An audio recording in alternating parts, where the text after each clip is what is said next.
Hi guys, this is another practice sheet where we're going to go through how to balance chemical reactions, and we're also going to identify what type of chemical reactions we have. And in the fifth example over here, we're going to also go through the activity series to determine whether a reaction is going to take place or not.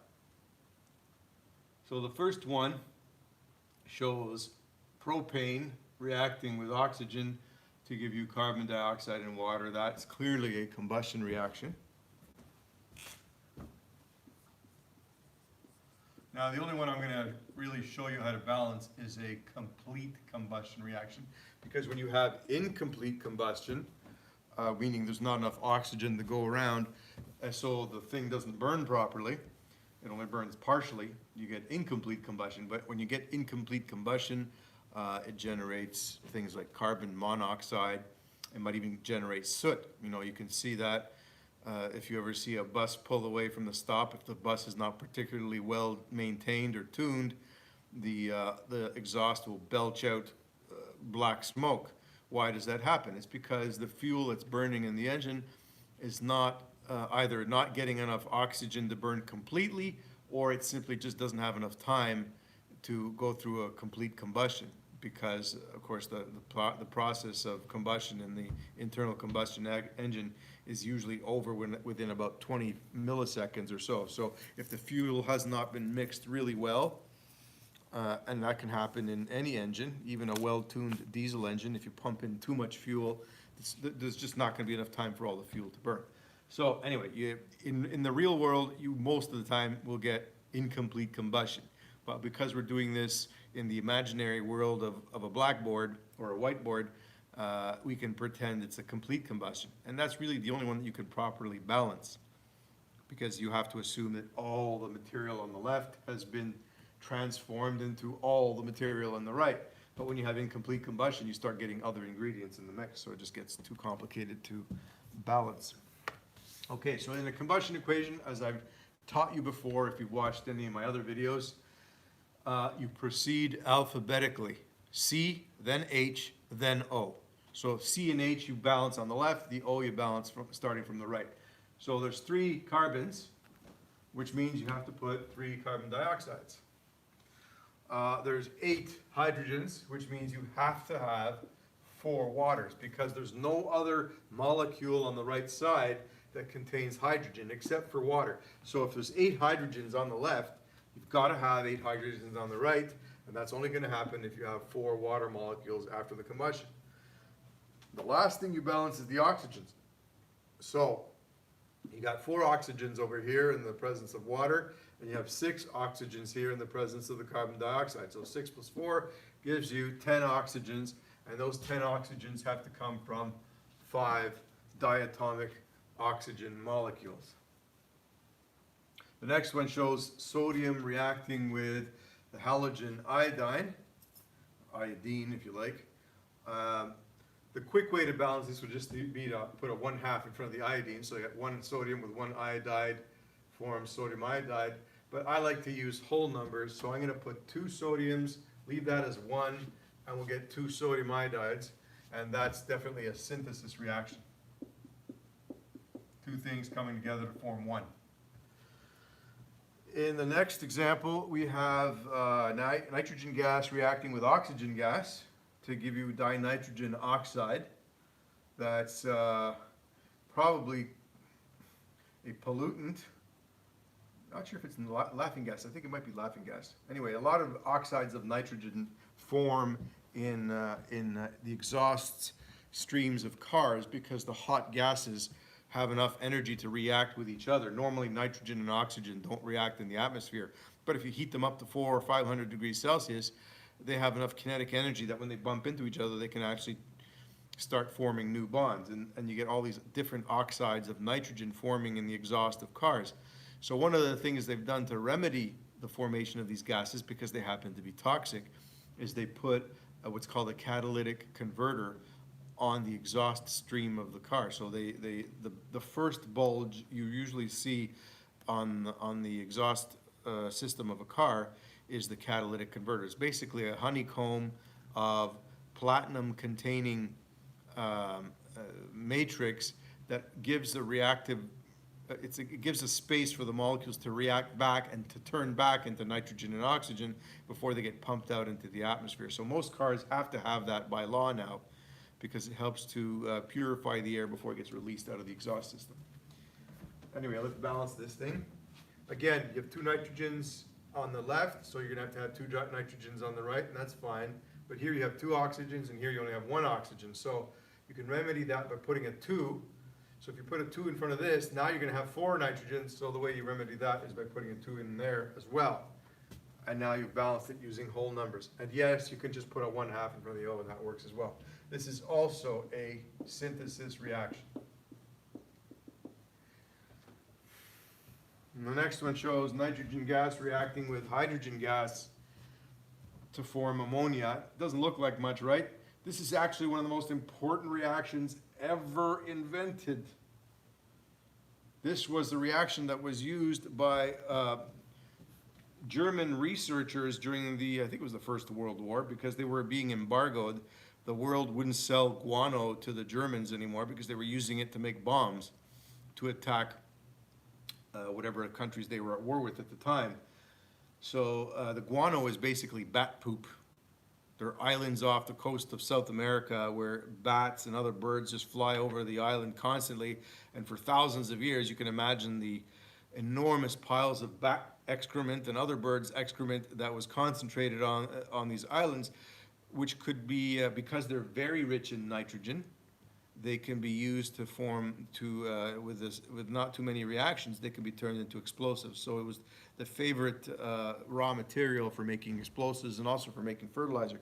So during the war, when the Germans were no longer being sold the guano, they turned to a scientist, his name was Fritz Haber, and they got him to produce a way of generating ammonia, which can then be turned into explosives through other chemical reactions.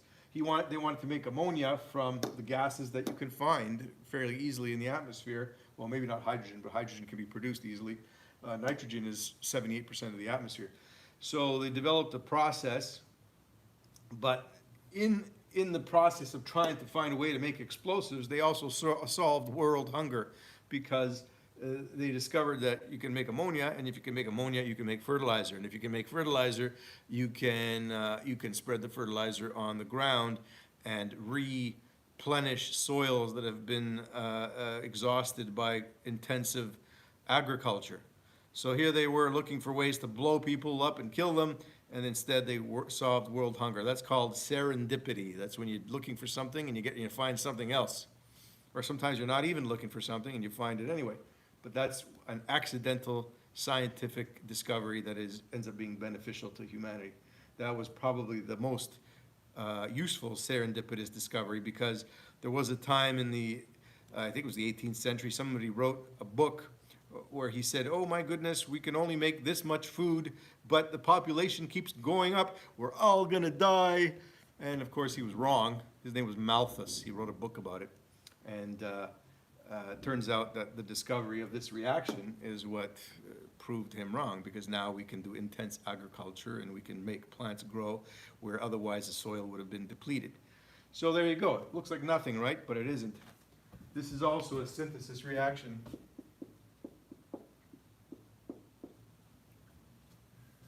And you have two nitrogens on the left, so you're going to put 2 in front of the ammonia to give 2 nitrogens. And of course, that's going to make you have 6 hydrogens. So how are you going to get 6 hydrogens? You put a 3 in front of the H2, and that balances the equation. Remember, the point of balancing is that when a chemical reaction takes place, you can't have elements just magically disappearing. They're all still there. They've just been rearranged. That's what chemistry is all about. The next reaction shows zinc reacting with hydrochloric acid, and then it produces hydrogen gas and zinc chloride. Now, this is what you call a single displacement reaction. One substance is kicking out another and replacing it. It's a metal replacing hydrogen, which under some circumstances can be looked upon as a sort of metal. if you put enough pressure on hydrogen, it actually turns into a metallic hydrogen. So this is a single displacement. But before we go on and solve the equation, let's make sure it can happen, because you have to refer to the activity series to see if the reaction is plausible. The activity series basically lists the metals according to activity from the most active to the least active.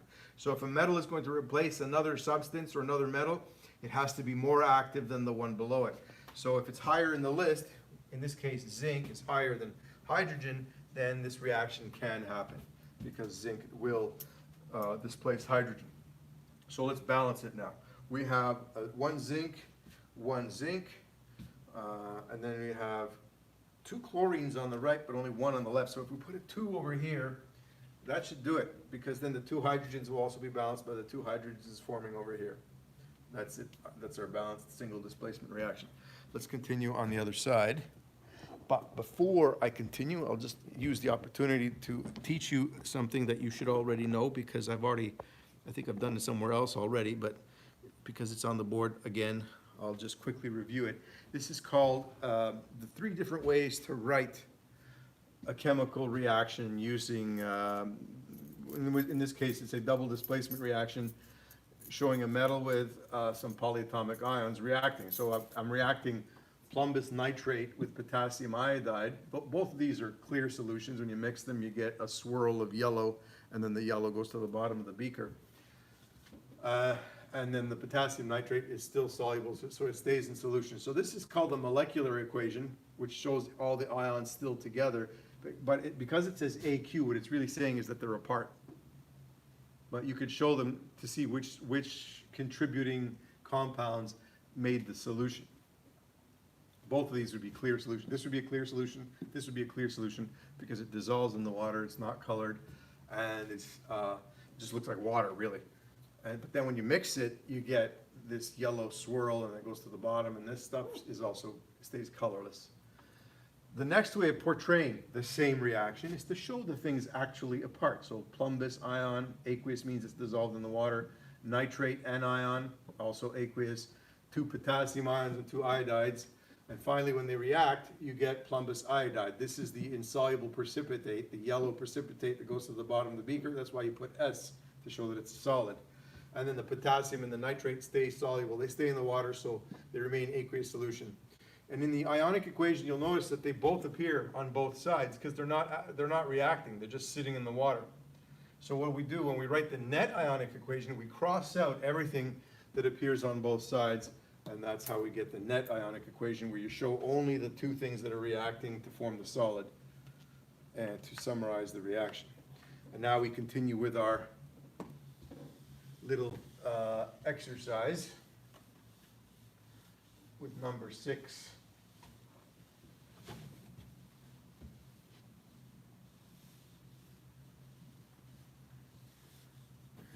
Is anybody here? Oh, 2 people, yay. Bonus for you, just because you showed up. Too bad I don't know who it is. Number 6. Show HCl aqueous plus calcium hydroxide. It's aqueous,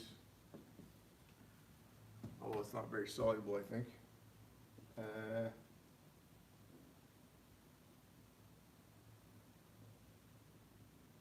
No, actually it would be. HCl, and then it gives you calcium chloride, which would be aqueous, and water, which of course would be a liquid. So you know you have a reaction because it's making water. And how do we balance this bad boy? This is a double displacement, by the way. It's a double displacement. You can also say it's an acid-base reaction, because this is an acid and that's a base. So it's both acid-base and double displacement. It can be both. So you have 1 chlorine over here. You're going to have to put a 2 because there's 2 chlorides on the right. And how about the hydroxide? There's 2 hydroxide plus 2 hydrogens is gonna give you 2 waters, because these OHs combined with the H's to give you H2O. So that's why I get 2 H2O. So let's just double check it to make sure it balances.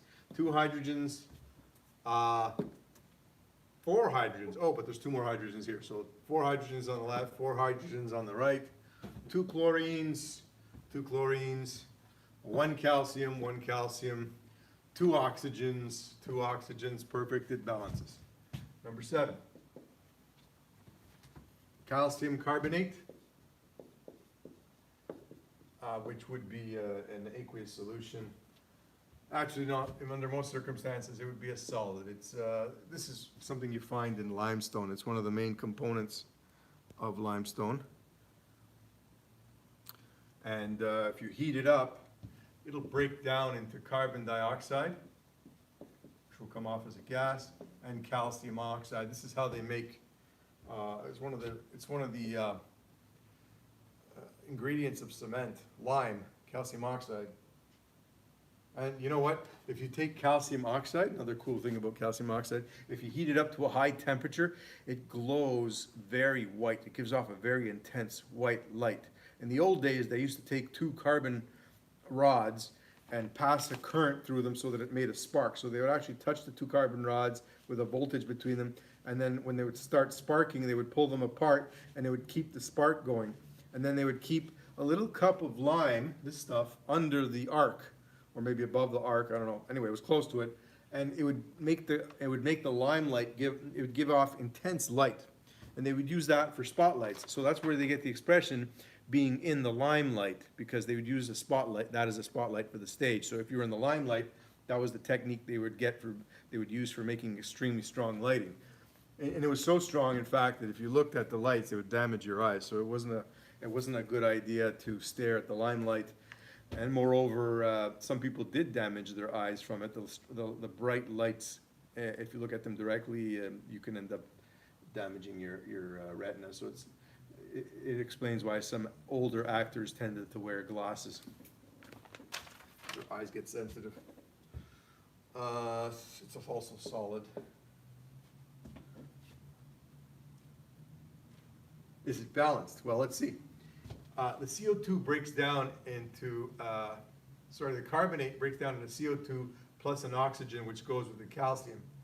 So there's 3 oxygens on this side and 3 oxygens on that side. 1 calcium, 1 calcium, 1 carbon, 1 carbon. It's balanced the way we wrote it, and it's a decomposition. It's a decomposition reaction. 8. Potassium phosphate reacting with, I'm assuming it would be an aqueous solution, reacting with acid, which would also have to be an aqueous solution, so that you get potassium chloride, which would remain aqueous because I know it's soluble, and you would also get phosphoric acid. H3PO4 phosphoric acid is a very useful substance. Believe it or not, they put this in Coca-Cola. And it makes it a good rust remover. Phosphoric acid will take rust stains off just about anything. If you have rust stains in your toilet, you can pour a can of Coke in it and it'll actually dissolve the rust stains. I don't know how good it is to drink too much pop. For more than one reason. First of all, you're drinking a lot of phosphoric acid. It's probably not good for your teeth. And all that sugar too, right? Anyway, everybody likes a can of pop once in a while. So, 3 potassiums, which also forces you to have 3 chlorines, so you're gonna have to put a 3 in front of the HCl, and that's gonna give you the 3 hydrogens that are showing up in the phosphoric acid. Then you have 3 chlorines, and you have 1 phosphate, and it balances that way. Okay, and that is a double displacement. It's also an acid-base reaction, but we're not going to investigate too deeply because it's a more advanced concept. But double displacement is what it is. Number 9. I said this was going to be a short lecture, but it's getting past 20 minutes already. Calcium sulfate, which would be a solid under these conditions, I'm guessing. Aluminum bromide, AlBr3, also likely a solid. But when you mix them, you get calcium bromide and aluminum sulfate.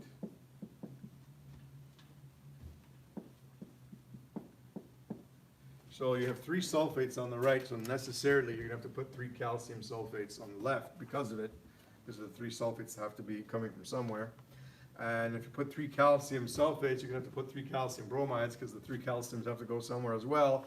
But that forces you to have 6 bromines, so that means you got to put a 2 in front of the aluminum bromide. Let's see if it works out. Sometimes it doesn't. 3 calciums, 3 calciums, 3 sulfates, 3 sulfates, 2 aluminums, 2 aluminums, 6 bromines, 6 bromines. Perfect. It worked out, and that's definitely a double displacement. Number 10. Peroxide, H2O2. This is the stuff you can use to bleach your hair. Well, you don't want to overdo it because you can damage the hair if you use too much. It's an oxidizing agent. Basically, it decolorizes anything that has double bonds in it. It tends to break them down and decolorize them. They use peroxide to decolorize fat, and also to get rid of unpleasant odors. So if you, for example, if you're making soap, you can add a little peroxide to it to help break down the unpleasant odors of organic material within the fat before it gets turned into soap and into what's called a saponification reaction. In the old days, they used to take bacon fat or any fat from animals, and they would boil it with ashes from the fireplace, and it would make soap in what's called a saponification reaction. But anyway, the peroxide would be dissolved in water. Sometimes they even give you a little drink of peroxide when you go to the dentist. You put it in your mouth. It doesn't taste funny, and you swish it around, and it helps to kill the germs in your mouth before the doctor goes to, or the dentist looks at your teeth. So maybe because they're afraid of COVID and all that. I've never seen people so chicken in my whole life. Everybody's running around afraid of this virus, which is, in my opinion, long gone. So water is a liquid, and you get O2 gas. And now let's check it to see if it balances. You have 2 hydrogens, 2 hydrogens, 2 oxygens. Oh, you're gonna have 3 oxygens this way. So one way to balance it would be to just put a 1/2 there, but we don't like fractions, so we're gonna just double everything. 2, 2, 1 works out. This is a decomposition.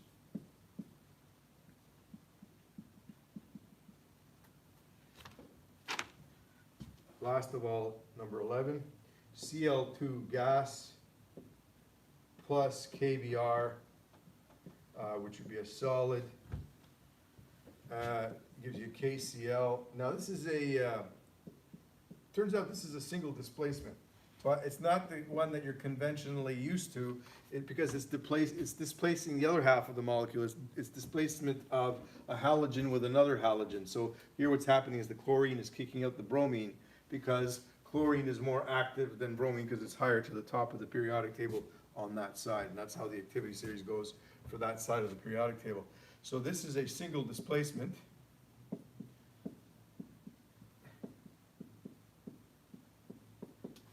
And you're